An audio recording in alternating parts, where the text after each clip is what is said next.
Hello everyone, welcome to दर्पण education hub. और आज का हमारा वीडियो है what is client side scripting language. And आज हम लोग ओ लेवल का M2R5 वेब डिजाइनिंग पब्लिशिंग का यूनिट 6 स्टार्ट करने वाले हैं, जिसमें हम क्लाइंट साइड स्क्रिप्टिंग लैंग्वेज के बारे में जानने वाले हैं। सबसे पहले मैं आपको बता दूं स्क्रिप्टिंग लैंग्वेज क्या होता है। अभी आज यहाँ पे आप देख सकते हो what is client side scripting language, लेकिन इसको समझने से पहले मैं आपको बता दूं कि व्हाट इज स्क्रिप्टिंग लैंग्वेज। ये स्क्रिप्टिंग लैंग्वेज होता क्या है। एक्चुअली स्क्रिप्टिंग लैंग्वेज बेसिकली एक लैंग्वेज है। ये क्या है? स्क्रिप्ट लैंग्वेज है एक। एंड जहाँ पे जो इंस्ट्रक्शंस हैं, तो हम इंस्ट्रक्शंस लिखते हैं, उसको रन टाइम इन्वायरमेंट में वहां पे लिखा जाता है। तो स्क्रिप्टिंग लैंग्वेज को आप क्या करते हो? रन टाइम इन्वायरमेंट में उसके इंस्ट्रक्शंस को लिखते हो। रन टाइम जो इन्वायरमेंट है उसमें क्या करते हो आप? वहां पे अपने कोडिंग को, अपने प्रोग्राम्स को लिखते हो। स्क्रिप्टिंग लैंग्वेज एक प्रोग्रामिंग लैंग्वेज है। ये क्या है? ये एक प्रोग्रामिंग लैंग्वेज है। प्रोग्रामिंग लैंग्वेज इसलिए है क्योंकि आप यहाँ पे क्या करते हो? कोडिंग करते हो। और प्रोग्रामिंग आप इसलिए भी बोल सकते हो क्योंकि यहाँ पे आप क्या करोगे? क्लाइंट साइड और जो सर्वर साइड स्क्रिप्टिंग लैंग्वेज के लिए जो बेसिकली अलग अलग लैंग्वेजेस यूज किए जाते हैं, वो भी आप यहाँ पे यूज करोगे। तो स्क्रिप्टिंग लैंग्वेज क्या है? एक ऐसा प्रोग्रामिंग लैंग्वेज है जिसके इंस्ट्रक्शंस को रन टाइम जो एनवायरनमेंट होता है उसमें लिखा जाता है। एंड आपको ये भी मालूम होना चाहिए कि ये एक ऐसा प्रोग्रामिंग लैंग्वेज है जो कि अदर प्रोग्रामिंग लैंग्वेज के साथ क्या करता है? इंटीग्रेट करता है। तो ये जो आप देख रहे हो स्क्रिप्टिंग लैंग्वेज, ये क्या करता है? अदर प्रोग्रामिंग लैंग्वेज के साथ इंटीग्रेट करता है। इंटीग्रेट करने के बाद ये इसको कम्युनिकेट भी करता है। मतलब आपका इंटीग्रेशन और कम्युनिकेशन, इन दोनों में क्या करता है? आपका स्क्रिप्टिंग लैंग्वेज हेल्प करता है। तो आप क्या करते हो? इसकी मदद से कोई भी वहाँ पे जो भी आप डिजाइन करते हो, जो आपका वेब पेज है जो है, वो आपका क्या होता है? इसी स्क्रिप्टिंग लैंग्वेज की मदद से हो पाता है। तो ये वेरी वेरी इंपॉर्टेंट है आपके लिए, इसीलिए आप इस वीडियो को एंड तक जरूर देखें। तो स्क्रिप्टिंग लैंग्वेज के बारे में तो आपने जान लिया कि ये क्या है। ये एक प्रोग्रामिंग लैंग्वेज है। और प्रोग्रामिंग लैंग्वेज एक ऐसा प्रोग्रामिंग लैंग्वेज जो अदर प्रोग्रामिंग लैंग्वेजेस, जो अलग अलग जो प्रोग्रामिंग लैंग्वेजेस होते हैं, उनके साथ क्या करता है? ये इंटीग्रेट करता है एंड कम्युनिकेशन भी करता है, जिससे आप क्या करते हो? वहां पे डिजाइन कर पाते हो अपने वेब पेजेस को। उसके बाद आपको जानना होगा वो है क्लाइंट साइड स्क्रिप्टिंग लैंग्वेज। तो ये क्लाइंट साइड स्क्रिप्टिंग लैंग्वेज क्या है? तो किसी भी वेब पेज को डिजाइन करने के लिए हम क्या करते हैं? HTML डॉक्यूमेंट के कंटेंट को और उसके स्ट्रक्चर्स को क्या कर सकते हो आप वहां पे? डिजाइन। मान लीजिए आपको एक वेब पेज क्रिएट करना है, तो वेब पेज का ये जो डिजाइन होता है या जो कंटेंट होता है, आप क्या करते हो? उसको HTML की मदद से यहाँ पे क्या करते हो? डिजाइन करते हो। तो क्लाइंट साइड स्क्रिप्टिंग लैंग्वेज में HTML क्या है? इसका एक एग्जाम्पल है जिसको आप यहाँ यूज करते हो। दूसरा क्या है कि CSS। सीएसएस भी एक लैंग्वेज है जिसमें आप क्या करते हो? जो प्रेजेंटेशन है, जो स्टाइलिंग है, आपका जो वेब पेज है, ये क्या है? ये आपका वेब पेज है जिसको आप डिजाइन कर रहे हो। तो डिजाइन करने के लिए आप क्या कर रहे हो? आप यूज कर रहे हो क्लाइंट साइड स्क्रिप्टिंग लैंग्वेज, जिसमें आपका HTML, CSS और जो भी है CSS फ्रेमवर्क वो आप यूज करते हो, या जावा स्क्रिप्ट। तो आप यहाँ पे देखो, अगर आपकी स्ट्रक्चर की बात होती है या कंटेंट की बात होती है जो आप यहाँ पे डिजाइन करते हो, तो आप यूज करते हो HTML। अगर आपको इसमें कुछ स्टाइलिंग करना है, इसकी प्रेजेंटेशन पे कुछ करना है, तो उसके लिए आप यूज करते हो वो है CSS। एंड ये इसके बाद आप इसी तरह से आप क्लाइंट साइड की जो आप बात कर रहे हो स्क्रिप्टिंग लैंग्वेज की, ये क्या करता है ना, ये ब्राउजर्स को एक तरह से कंट्रोल करता है, उसके एक्शंस को कंट्रोल करता है। तो क्लाइंट साइड स्क्रिप्टिंग लैंग्वेज क्या करता है? वो आपके ब्राउजर्स के एक्शंस को कंट्रोल करता है, जो कि इसका काम है। और उसके बाद आप ये भी जान सकते हो कि क्लाइंट साइड स्क्रिप्टिंग लैंग्वेज जो है वो क्या करता है। तो यहाँ पे आप देखो नोट्स में बहुत सारी चीजें दी हुई है, इससे आपको क्लियर हो जाएगा। तो मैं आपको बता देती हूँ उसके बारे में। तो क्लाइंट साइड स्क्रिप्टिंग लैंग्वेज एक लैंग्वेज है, इज अ सोर्स कोड। क्या है? Is a source code, is a program, जहाँ पे आप क्या करते हो?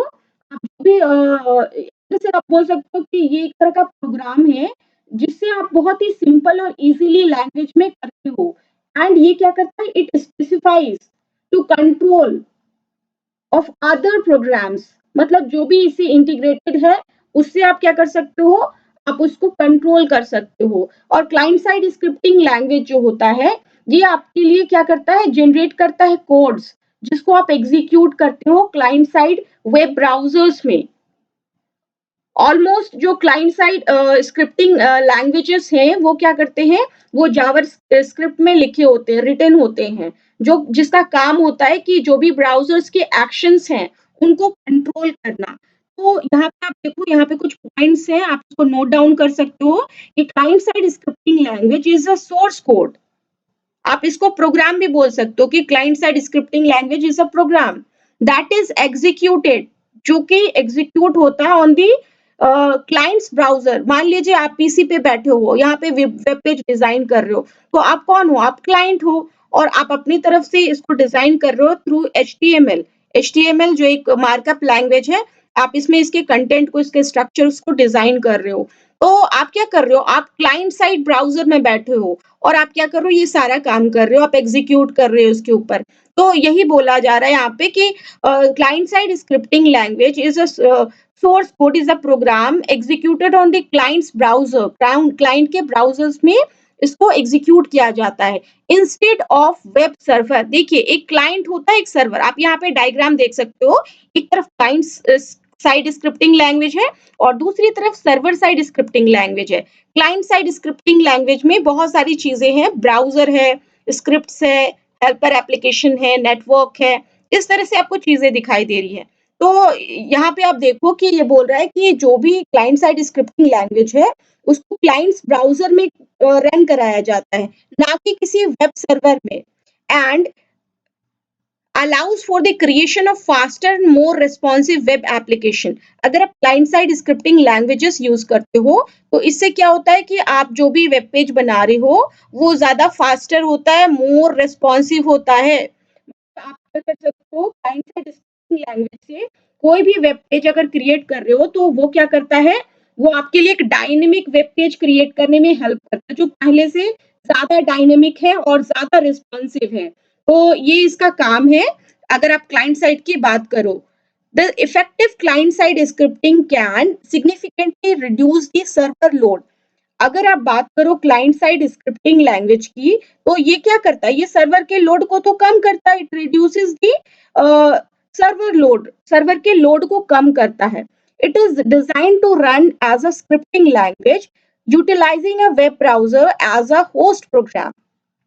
ये जो क्लाइंट साइड स्क्रिप्टिंग लैंग्वेज है, ये डिजाइन इसीलिए किया गया जिसको जिसको आप क्या करते हो, as a scripting language run कराते हो, जो कि किसी वेब ब्राउजर्स में जो होस्ट मशीन है, जो कंप्यूटर है आपके, जो जहाँ पे आप अपने वेब पेजेस को रन करा रहे हो, वहां पे उसको यूज करता है, वहां पे डिजाइन करने में हेल्प करता है। For example, when a user makes a request via browser for a web page to the server, it just sent the HTML and CSS as plain text, and the browser interprets and renders the web content in the client end।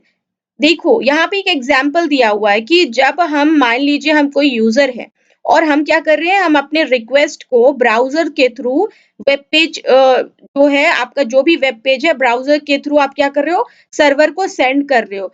तो it just send the HTML and CSS, जो भी आपका HTML में coding जो content है या CSS में है, उसका प्लेन टेक्स्ट वहां पे जाता है।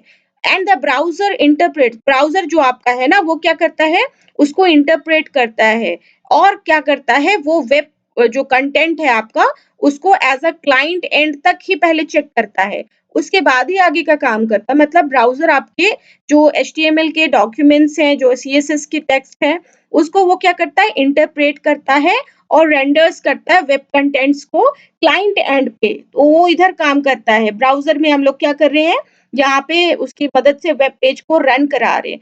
तो स्क्रिप्टिंग लैंग्वेज क्या कर रहा है, आपकी इस क्लाइंट एंड पे ही काम कर रहा है, ये इधर सर्वर में कोई भी काम नहीं हो रहा क्लाइंट साइड से। तो ये काम आपका होता है यहाँ पे क्लाइंट साइड स्क्रिप्टिंग लैंग्वेज में। इसके बाद आप देख सकते हो, यहाँ पे मैंने कुछ एडवांटेजेस बताया है अगर आप client side scripting language use करते हो तो इससे क्या एडवांटेजेस है? तो सबसे पहले नंबर 1 में है इमीडिएट रिस्पांस टू यूजर। अगर आप client side scripting language use करके कोई वेब पेज बनाते हो तो वहां पे क्या होता है ना कि आप कोई भी रिक्वेस्ट करते हो आपको तुरंत उसका रिप्लाई मिलता है, इमीडिएट रिस्पांस मिलता है। तो ये क्या है, एक तरह का एडवांटेज है, आपको तुरंत इमीडिएट रिस्पांस मिल रहा है अगर आप कुछ यूजर कुछ इनपुट कर रहा है, कुछ रन करा रहा है तो। दूसरा क्या है, मोर रिस्पॉन्सिव डिजाइन। मतलब आपको पता है ना रिस्पॉन्सिव का मतलब क्या होता है कि आपका जो भी वेब पेज है, अगर डिवाइस का साइज चेंज होता है तो वो क्या होता है, आपका वेब पेज भी अपने साइज को चेंज कर लेता है। अगर आप मोबाइल पे करते हो तो मोबाइल के साइज से आ जाता है, अगर आप लैपटॉप पे करते हो तो लैपटॉप के साइज पे आ जाता है, अगर आप क्या करते हो डेस्कटॉप पे करते हो तो डेस्कटॉप के साइज का हो जाता है। तो इसका मतलब वो क्या है, वो रिस्पॉन्सिव वेब पेज है। तो आपको क्लाइंट साइड स्क्रिप्टिंग यूज करने से क्या होता है, आप और भी ज्यादा रिस्पॉन्सिव डिजाइन कर सकते हैं and interaction with the user, और यूजर के साथ इंटरेक्शन भी आपका इजीली हो सकता है, ज़्यादा अच्छे से हो पाता है। It does not need to send request to the server. अगर आप client side scripting language use करते हो तो इसको ज़रूरत नहीं होती कि वो क्या करे, वो सेंड करे अपने रिक्वेस्ट को सर्वर के पास। आपका एक क्लाइंट है, दूसरा क्या है, सर्वर है। तो क्लाइंट और सर्वर में इसको ज़रूरत नहीं पड़ रही है यहाँ पे। अगर आप क्लाइंट साइड स्क्रिप्टिंग लैंग्वेज के थ्रू यहाँ पे डिज़ाइन करो तो कोई रिक्वायरमेंट नहीं है कि वो क्या करे, रिक्वेस्ट सर्वर के पास भेजे, क्योंकि जो भी काम है वो क्लाइंट के एंड से चेक हो जाता है। Loading time is faster compared to other models. अगर आप अदर मॉडल्स की बात करो तो जो आपका क्लाइंट साइड स्क्रिप्टिंग लैंग्वेज के थ्रू किया जाता है वो फास्टर होता है, उसका टाइम बहुत ही कम लगता है, वो फास्टर होता है। लोडिंग जब आप तो बहुत कम टाइम लगता है, कम टाइम लगता है मतलब ये फास्टर है। तो ये भी इसका एक एडवांटेज है। दूसरा क्या है, it improves usability in browsers. तो ब्राउजर्स की जब बात होती है तो मान लीजिए कि आप कोई वेब पेज एक किसी ब्राउज़र में काम कर रहे हो, उसके फीचर्स पे काम कर रहे हो, तो अगर आप उसको किसी दूसरे वेब ब्राउज़र में रन कराते हो, तो भी वो उसके फीचर्स को रन करने में हेल्प करता है। इट मीन्स वेब पेजेस जो आपके अलग-अलग वेब ब्राउज़र्स हैं, उसमें रन करने में आपको हेल्प कर रहा है। नेक्स्ट क्या है आपका, improves it allows more control over the behavior and presentation of web widgets tools। तो यहाँ पे क्या बोल रहा है ना कि अगर आप यहाँ पे बात करो कि जो कंट्रोल्स हैं, जो एक्शंस हैं, यहाँ पे कैसे काम करता है, तो आप यहाँ पे क्या करते हो, आप वेब पेज में कुछ भी मॉडिफिकेशन कर सकते हो, कोई रिस्पॉन्स पे, कुछ इवेंट्स पे आप क्या कर सकते हो, उसमें मॉडिफिकेशन कर सकते हो, अपडेट कर सकते हो। जो भी वेब पेज में जो पार्ट्स है उसके, उसको आप क्या कर सकते हो, रिप्लेस कर सकते हो। एंड एक चीज और है कि चेंजिंग द स्टाइल, आप यहाँ पे उसके स्टाइल को चेंज कर सकते हो, आप उसको क्या कर सकते हो, उसकी पोजीशन को चेंज कर सकते हो, मतलब डायनेमिकली आप उसको वहां पे काम कर सकते हो। तो अगर आप यहाँ पे यूज करते हो क्या, क्लाइंट साइड स्क्रिप्टिंग लैंग्वेज, तो ये सारे क्या है, ये आपके एडवांटेजेस है अगर बात करो क्लाइंट साइड स्क्रिप्टिंग लैंग्वेज की। इसी तरह से अगर आप क्लाइंट साइड स्क्रिप्टिंग की एडवांटेज की बात करो तो इसके डिसएडवांटेजेस भी है। तो एक चीज और मैं यहाँ पे बता दूं आपको एडवांटेज के बारे में कि it is use to send user request. मतलब ये जो क्लाइंट साइड स्क्रिप्टिंग लैंग्वेज है ये क्या करता है, ये सर्वर के पास रिक्वेस्ट भेजने में हेल्प करता है, इसलिए इसको आप बोलते हो कि ये रिट्रीव कर लेता है सर्वर से। It also retrieve data from server. Client side scripting में क्या होता है, सर्वर से डेटा का रिट्रीवल हो सकता है एंड इसमें क्विकली एक्शन हो जाता है, किसी भी बिना किसी रेस्ट्रिक्शंस के यहाँ पे क्या हो जाता है, जो भी एक्शंस हैं वो हो जाते हैं। लेकिन क्यों? क्योंकि अगर आपकी यहाँ पे मैंने आपको बताया था ना कि सर्वर में सर्वर की ज़रूरत नहीं पड़ रही है आपको इंटरैक्शन के थ्रू। अगर आप रिक्वेस्ट करना चाह रहे हो, आप अपना रन करना चाह रहे हो, तो यहाँ पे आपको नीड नहीं है कि आपको सर्वर की ज़रूरत पड़े। तो इसीलिए आप बहुत ही जल्दी यहाँ पे परफ़ॉर्म कर सकते हो कोई भी एक्शंस को। इसके बाद हम आ जाते हैं डिसएडवांटेज की तरफ। देख सकते हो यहाँ पे बोला जा रहा है कि disadvantage of client side scripting language. तो अगर एडवांटेज है तो डिसएडवांटेजेस भी हैं। सबसे पहले मैं आपको बता दूं, if the browser doesn't support script there are chances for error if there are no alternatives. तो अगर आपके स्क्रिप्ट्स सपोर्ट ना करे, ब्राउजर्स क्या करे, सपोर्ट ना करे आपके स्क्रिप्ट्स को, तो यहाँ पे क्या होता है, यहाँ पे चांसेस होता है कि कोई एरर शो करे। अगर आपने कोई दूसरा अल्टरनेटिव्स यूज नहीं किया है तो क्या होता है, यहाँ पे एरर आने की चांसेस होते हैं। कुछ जो एरर्स है वो आप डिबग कर सकते हो अगर आपके पास अल्टरनेटिव्स है तो। लेकिन यहाँ पे बात हो रही है कि अगर ब्राउजर सपोर्ट ना करे आपके को, तो वहां पे एरर्स आने की चांसेस ज्यादा होते हैं। तो यहाँ पे आप बात कर सकते हो कि if scripts are not readily available, it will take up considerable time and resources to write it up. अगर मान लीजिए स्क्रिप्ट्स आपका अवेलेबल नहीं है वहां पे, तो वहां पे क्या होगा ना, यहाँ पे देखो, if scripts are not readily available, अगर वहां पे अवेलेबल नहीं है तो it will take up considerable time and resources to write it up. अगर आपके पास नहीं है तो ये टाइम लेगा, एंड जो भी चीजें हैं उसको करने में आपको क्या होगा, आपको टाइम लगेगा। कोई भी आप रिसोर्सेज कुछ करना चाह रहे हो प्रोग्राम्स में, कुछ मॉडिफिकेशंस करना चाह रहे हो, तो उसमें टाइम लगता है अगर आपके पास स्क्रिप्ट्स अवेलेबल ना हो तो। उसी तरह से आप यहाँ पे नेक्स्ट पॉइंट देख सकते हो, the web widgets tool will be handy but there is probability that there will be a confusion if its use if the widgets is smaller to standard widgets but the functionality is different। यहाँ पे बात हो रही है कि अगर मान लीजिए कि आप यहाँ पे जो डिफरेंट वर्जन्स होते हैं, जो ब्राउजर्स होते हैं, तो डिफरेंट ब्राउजर्स के जो वर्जन्स है वो तो सपोर्ट करते हैं डिफरेंट स्क्रिप्ट्स को डिफरेंटली। तो एक ब्राउजर है, मान लीजिए आप अपने पीसी पे कोई ब्राउजर यूज करते हो, दूसरी पीसी भी है, ये यहाँ पे भी कोई ब्राउजर है, तो जरूरी नहीं है कि यहाँ पे और यहाँ पे दोनों की जगह पे सेम ब्राउजर्स यूज किया जाए। तो यहाँ पे क्या होता है कि वो सपोर्ट नहीं कर पाते। तो एक तरह से ये क्या हो रहा है, ये इसकी तरह डिसएडवांटेजेस हो जाते हैं।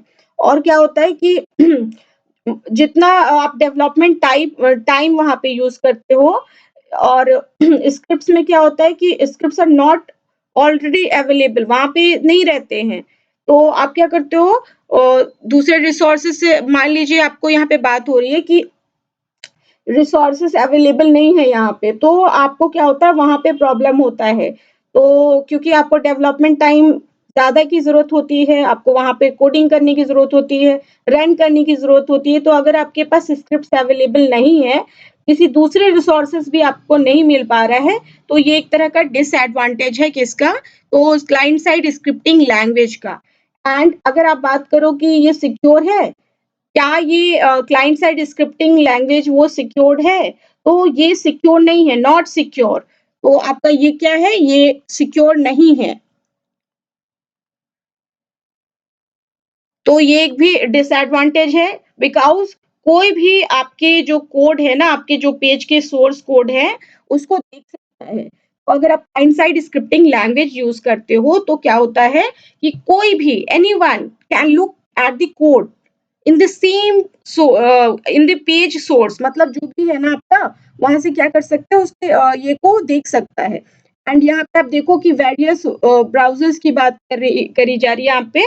तो ये मैंने आपको बताया ना कि different versions of browser support different type of support scripts. तो अलग अलग ब्राउजर अलग अलग स्क्रिप्ट्स को क्या करते हैं, सपोर्ट करते हैं। तो डिफरेंटली अलग अलग, मान लीजिए यहाँ अलग से करेगा, यहाँ पे अलग से करेगा, तो ये एक तरह से क्या हो गया, इसका डिसएडवांटेज हो गया। तो आपने देखा कि क्लाइंट साइड स्क्रिप्टिंग लैंग्वेज की एडवांटेजेस है, कुछ डिसएडवांटेजेस है। तो और भी यहाँ पे कुछ चीजें दी हुई है, आप देख सकते हो। यहाँ पे कहा जा रहा है कि क्लाइंट साइड स्क्रिप्टिंग लैंग्वेज में कौन कौन से लैंग्वेज है, तो CSS3 है, जावा स्क्रिप्ट है, जे क्वेरी है, टाइप स्क्रिप्ट है, एक्शन स्क्रिप्ट है, AJX है, तो VB स्क्रिप्ट है। तो ये सारे क्या है, ये सारे क्लाइंट साइड स्क्रिप्टिंग लैंग्वेजेस है। एंड मैं आपको एक चीज और बता दूं कि अगर बात करते हो क्लाइंट साइड स्क्रिप्टिंग लैंग्वेज की, तो ज्यादातर जो भी क्लाइंट साइड स्क्रिप्टिंग लैंग्वेज में जो प्रोग्राम्स होते हैं वो जावास्क्रिप्ट लैंग्वेज में लिखे हुए होते हैं, रिटन होते हैं। एंड उसका काम ही होता है कि ब्राउजर्स के एक्शंस को कंट्रोल की करे। और आपको मैं एक चीज़ और बता दूँ, ये आपका होता है कि यहाँ पे 3 चीज़ें काम 3 लेयर काम होता है। तो एक तो होता है आपका डेटा लेयर, दूसरा आपका होता है second one is presentation layer and third one is आपका एक्टिविटी लेयर। तो ये तीनों चीज़ें क्या है? ये सारे तीनों लेयर्स हैं। तो लेयर्स आप इसको नेटवर्क के लेयर्स मत समझो। तो यहाँ पे आपका क्या है, ये 3 लेयर्स हैं। इन लेयर्स में क्या होता है कि अगर डेटा लेयर की बात करें, तो यहाँ पे जो आपके एचटीएमएल है, एचटीएमएल यूज़ किए जाते हैं, क्योंकि डेटा लेयर मतलब आपका यहाँ पे हो जाता है कि आप अपने टेक्स्ट को या आप अपने इमेज को क्या करना चाहते हो? डिस्प्ले करना चाहते हो, इमेजेस को। तो क्लाइंट साइड स्क्रिप्टिंग लैंग्वेजेस में 3 लेयर्स आप बोलते हो, 3 पार्ट में है ये। तो एक तो होता है आपका डेटा लेयर जिसमें आप एचटीएमएल यूज़ करते हो और उससे क्या होता है कि आप टेक्स्ट और इमेजेस को डिस्प्ले करा सकते हो, ला सकते हो वहाँ पे कंटेंट को। दूसरा क्या होता है प्रेज़ेंटेशन लेयर जिसमें आप सीएसएस यूज़ करते हो और सीएसएस अगर आप यूज़ कर रहे हो तो इसका मतलब आप क्या कर रहे हो वहाँ पे स्टाइलिंग कर रहे हो। स्टाइलिंग कर रहे हो, उसको स्टाइल प्रोवाइड कर रहे हो। एंड इसमें क्या होता है ब्राउज़र्स में उसको डिफ़ॉल्ट ओवरराइड किया जाता है। तो स्टाइलिंग किया जा रहा है सीएसएस में। एंड तीसरा क्या होता है आपका एक्टिविटी लेयर क्योंकि इसमें एक्शन है। तो इसमें आप जावास्क्रिप्ट ले सकते हो कि ये जावास्क्रिप्ट जो है, ये क्या है? ये एक्टिविटी लेयर में आता है क्लाइंट साइड स्क्रिप्टिंग लैंग्वेज में। और भी लैंग्वेजेस हैं जैसे कि आप टाइप स्क्रिप्ट भी ले सकते हो। तो ये भी यूज़ होता है। तो आप यहाँ पे देखो ना यहाँ पे एग्ज़ाम्पल में दिया है, तो जावास्क्रिप्ट, टाइपस्क्रिप्ट ये भी यूज़ किया जाता है कहाँ पे? तो एक्टिविटी लेयर में। तो इसमें क्या होता है तो यहाँ पे आप बात करो कि एक्टिविटी लेयर में क्या होता है तो scripting to provide interactivity to the site. आप क्या करते हो स्क्रिप्टिंग जो है, स्क्रिप्टिंग इसलिए स्क्रिप्टिंग होता है टू प्रोवाइड, मैंने आपको बताया था ना इंटरैक्टिविटी होती है स्टार्टिंग में। तो यहाँ पे क्या होता है एक्टिविटी लेयर में जावास्क्रिप्ट अगर आप कर रहे हो तो ये स्क्रिप्टिंग टू प्रोवाइड इंटरैक्टिविटी।